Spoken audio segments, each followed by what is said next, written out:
आपका फिर से स्वागत है मेरे YouTube channel Sujit science circle में। आज हम कक्षा 10वीं के पाठ 1 प्रकाश का प्रवर्तन का पार्ट 6 पढ़ेंगे। पार्ट 1, पार्ट 2, पार्ट 3, 4, 5 अपलोड हो चुका है और आज 6 पार्ट हम लोग पढ़ते हैं। 6 पार्ट में बहुत अच्छा टॉपिक है, गोलीय दर्पण पढ़ना है। तो सबसे पहले गोलीय दर्पण की परिभाषा हम बताते हैं कि गोलीय दर्पण उस दर्पण को कहते हैं जिसकी परावर्तक सतह किसी खोखले गोले का एक भाग होती है। गोलीय दर्पण क्या है? तो गोलीय दर्पण कहने से ही हमको लग रहा है कि वो दर्पण गोल होता होगा। तो गोलीय दर्पण उस दर्पण को कहते हैं जिसकी परावर्तक सतह किसी खोखले गोले का एक भाग होती है।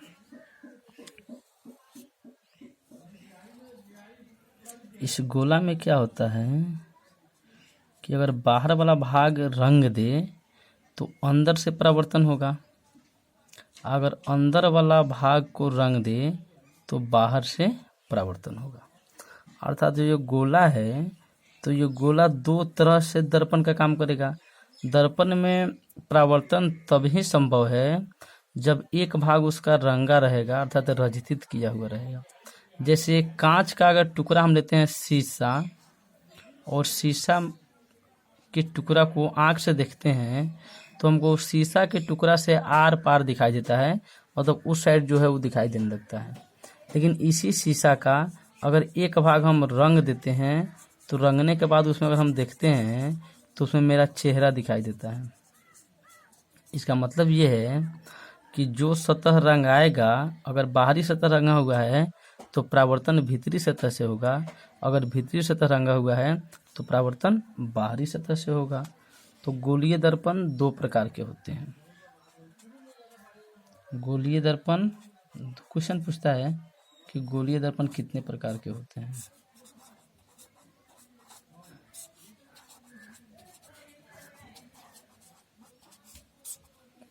एक में अवतल दर्पण और दो में उत्तल दर्पण।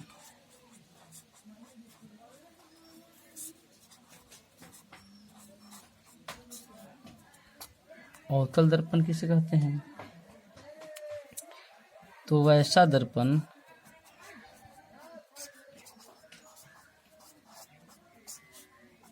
जिसमें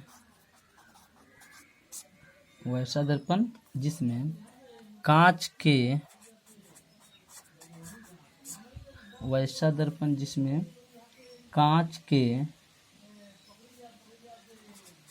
टुकड़े के बाहरी सतह को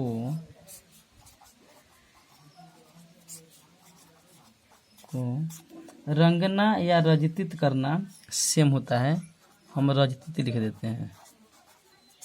रजित किया जाता है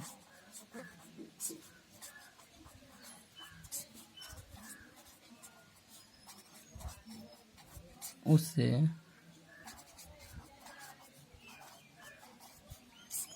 अवतल दर्पण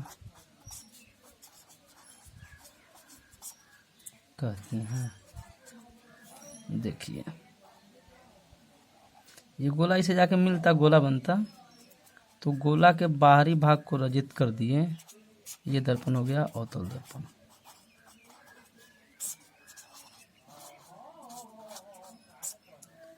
वैसा दर्पण जिसमें कांच के टुकड़े के बाहरी सतह को रंगा जाता है, रजित किया जाता है, उसे अवतल दर्पण कहते हैं। तो ये तो अवतल दर्पण बन गया, बाहरी सतह को रंग दिए तो ये अवतल दर्पण हो गया। तो प्रकाश का जो परावर्तन है वो भीतरी सतह से होगा। तो पूछता है कि अवतल दर्पण में प्रकाश का परावर्तन किस सतह से होता है? तो अवतल दर्पण में प्रकाश का परावर्तन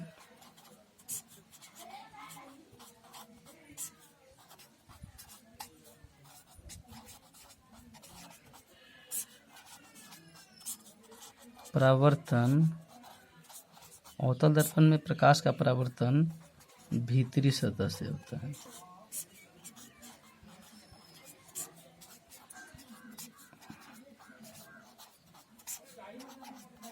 समझते हैं इसको। देखिए, अवतल दर्पण किससे कहते हैं? तो खोखला जो गोला है, चाहे कांच के गोला का वह टुकड़ा जिसके बाहरी भाग को रंग देते हैं, तो जो दर्पण बनता है वो अवतल दर्पण बनता है। तो जब बाहरी भाग को रंग दिए तो परावर्तन प्रकाश के कांच के टुकड़ा के भीतरी सतह से होगा। तो क्वेश्चन पूछता है अवतल दर्पण में प्रकाश का परावर्तन किस सतह से होता है? तो हम कहेंगे भीतरी सतह से होता है। अब 2 में हम पढ़ते हैं उत्तल दर्पण के बारे में।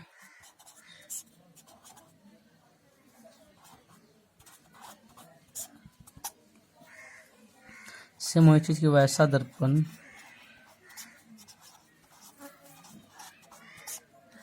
जिसमें कांच के टुकड़े के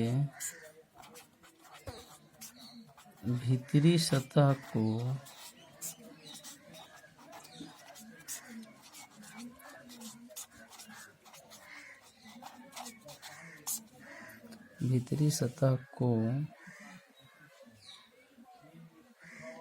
प्रदर्शित किया जाता है,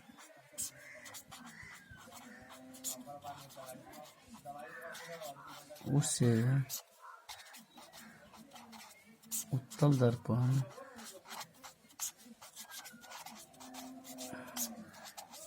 कहते हैं।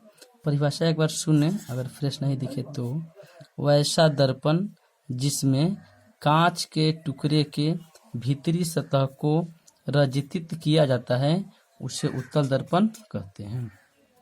तो जब भीतरी सतह को रजितित कर दिए तो प्रकाश का परावर्तन बाहरी सतह से होगा। तो हम लिखेंगे कि उत्तल दर्पण में प्रकाश का परावर्तन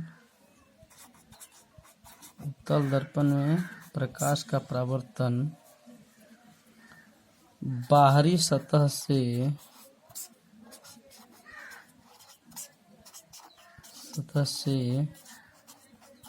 होता है। समझिए इसको। सेम वही चीज़ें एक हम दर्पण बना लिए तो ये भीतरी सतह को रंग दिए, तो भीतरी सतह को रंग दिए तो ये हो गया उत्तल दर्पण। क्या हो गया? उत्तल दर्पण। तो परावर्तन होगा बाहरी सतह से। तो उत्तल दर्पण वैसा दर्पण जिसमें कांच के टुकड़े के भीतरी सतह को रचित किया जाता है उसे उत्तल दर्पण कहते हैं। उत्तल दर्पण में प्रकाश का परावर्तन बाहरी सतह से होता है। हम अवतल दर्पण ये और उत्तल दर्पण ये बनाने का सीख लीजिए कि हम एक खोखले गोला का एक टुकड़ा टाइप का बना देंगे और बाहरी सतह को रंग देंगे तो अवतल हो गया, और भीतरी को रंग देंगे तो उत्तल होगा। अगर बाहर वाला अवतल को रंगे हैं तो प्रकाश का परावर्तन अवतल दर्पण में भीतरी सतह से होगा। आप भीतरी सतह को रंग दिए उत्तल दर्पण में तो प्रकाश का परावर्तन बाहरी सतह से होगा। तो उत्तल दर्पण और अवतल दर्पण हम लोग समझ गए।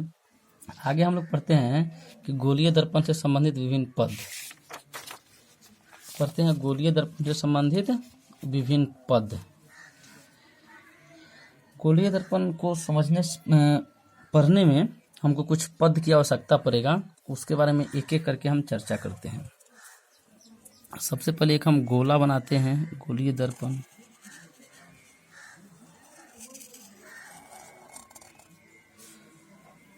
इस गोलीय दर्पण में ये केंद्र हो गया, जैसे हम समझा रहे हैं उसको आप समझ जाइए, बहुत फायदा करेगा।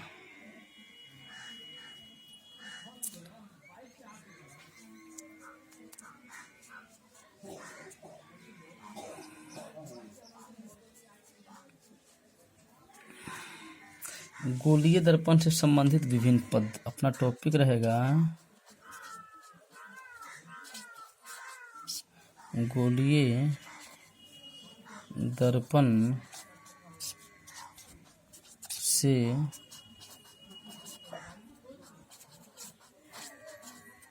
संबंधित विभिन्न पद या पद।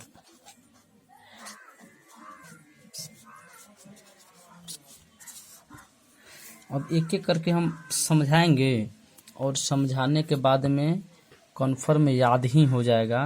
आज आपको अब गोलीय दर्पण का ध्रुव, वक्रता केंद्र, वक्रता त्रिज्या, प्रधान या मुख्य अक्ष, उसके बाद फोकस दूरी, ये सब समझने में कोई दिक्कत हमको मेरे ख्याल से नहीं होगा। आप लोगों को बताते हैं, इसको समझिए। ये मान लिए कि इस दर्पण को रंग दिए बाहर से, इसको रंग दिए भीतर से, तो गोलीय दर्पण हम पढ़ रहे हैं तो खोखले गोले का भाग होगा, तो किसी न किसी गोले में ना होगा ये, तो इसी में दोनों दर्पण हम बना दिए। ये जो दर्पण के बीचों बीच वाला भाग है ये हो गया ध्रुव, तो इधर भी ध्रुव होगा। तो ध्रुव का परिभाषा हम बोलेंगे कि दर्पण के मध्य बिंदु को ध्रुव कहते हैं। अगर ये अवतल दर्पण है तो इसका बिचला बिंदु भी पी आ रहा है तो ध्रुव हो गया। अगर ये उत्तल दर्पण है, भीतरी वाला रंगा हुआ है, इसका भी जो बीच वाला बिंदु है वो ध्रुव हो रहा है, पी हो रहा है, तो गोलीय दर्पण के मध्य बिंदु को ध्रुव कहते हैं। ये केंद्र हुआ, केंद्र। तो गोलीय दर्पण जिस गोले का भाग होता है उसके केंद्र को हम वक्रता केंद्र कहते हैं। केंद्र को कहते हैं वक्रता केंद्र। अब ये तो त्रिज्या होगा ना इसका, तो गोलीय दर्पण जिस गोले का भाग होता है उसके त्रिज्या को कहते हैं वक्रता त्रिज्या। देखिए कितना अच्छा से आप समझेंगे इसको, कितना बच्चे इसको याद ही नहीं कर पाते हैं। वक्रता त्रिज्या हो गया। अब एक एक करके हम सबके बारे में चर्चा करते हैं। एक में लिखते हैं ध्रुव।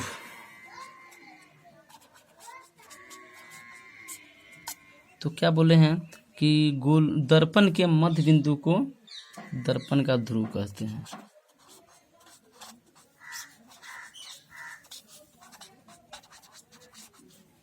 दर्पण के मध्य बिंदु को दर्पण का ध्रुव कहते हैं। दो में वक्रता केंद्र।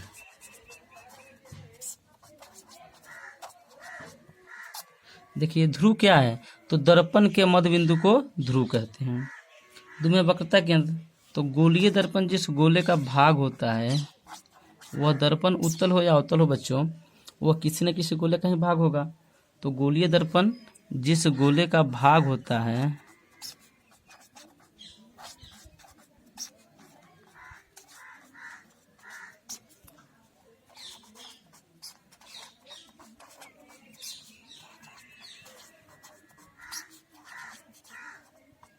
उसके केंद्र को या उस गोले के केंद्र को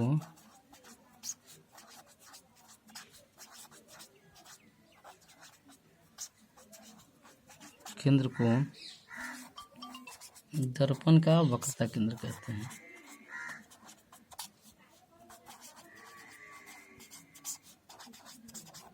समझिए इसको। गोलीय दर्पण, तो जिस वक्रता केंद्र किसे कहते हैं, तो गोलीय दर्पण जिस गोले का भाग होता है उस गोले के केंद्र को वक्रता केंद्र कहते हैं। ज़्यादा दिमाग नहीं लगाना है इसमें।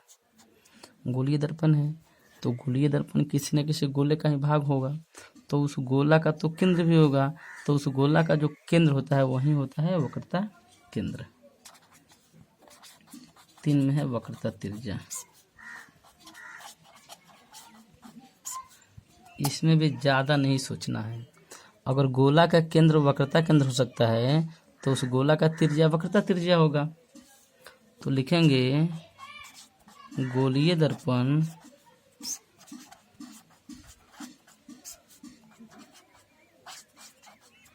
जिस गोले का भाग होता है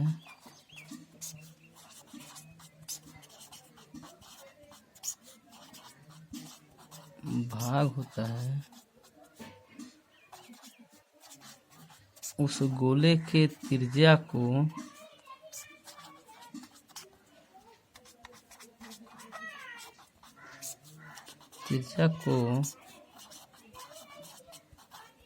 वक्रता त्रिज्या कहते हैं। इस एक बार फिर से हम पढ़ते हैं, सुनिए। वक्रता त्रिज्या, तो गोलीय दर्पण जिस गोले का भाग होता है उस गोले के त्रिज्या को वक्रता त्रिज्या कहते हैं। 4 में पढ़ते हैं, प्रधान अक्ष या मुख्य अक्ष। प्रधान अक्ष या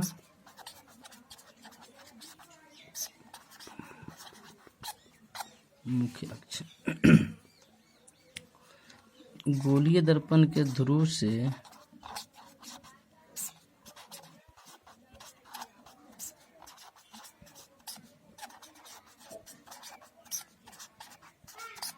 गोलीय दर्पण के ध्रुव से वक्रता केंद्र को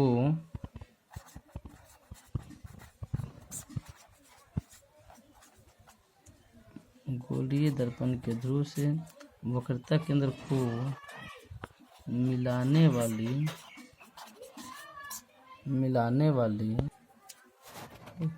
वक्रता केंद्र को मिलाने वाली सरल रेखा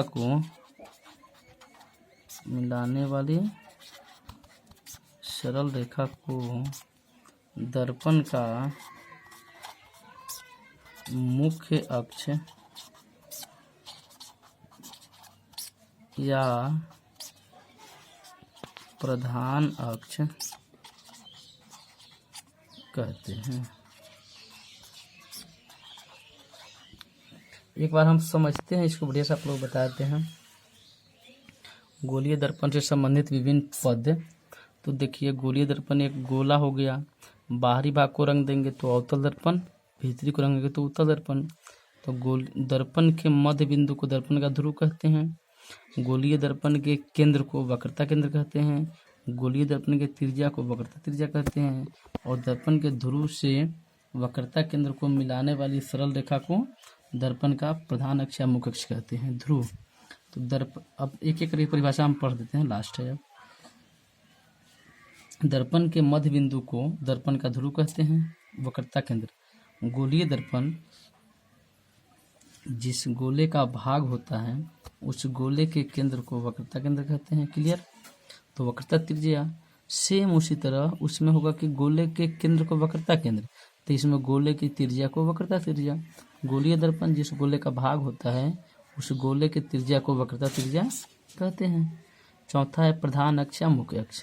तो गोलीय दर्पण के ध्रुव से वक्रता केंद्र को जो मिलाने वाली सरल रेखा यहाँ पे पीसी है, तो यही पीसी क्या हो गया? मुख्य अक्ष हो गया। ये तो अपना हो गया गोलीय दर्पण के विभिन्न पद। जो पार्ट 7 में हम लोग पढ़ेंगे,